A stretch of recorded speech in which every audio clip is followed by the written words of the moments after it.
Crunchyroll की 5 ऐसे anime जो कि हिंदी डब के साथ अवेलेबल है। बता रहा हूँ बताने से पहले लाइक फॉलो कर डालो।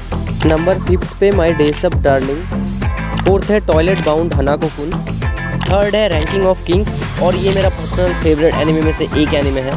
2nd है the key studies of vanitas and number 1 पे है फायर फोर्स। बट इसके अलावा भी बहुत सारा एनिमे है जो कि हाल ही में हिंदी डब के साथ आ रहा है, बट उतना परफेक्ट हिंदी डब नहीं है। सो जितने भी मैंने एनिमे बताया ट्राई करके देखना, बहुत ही अच्छा है।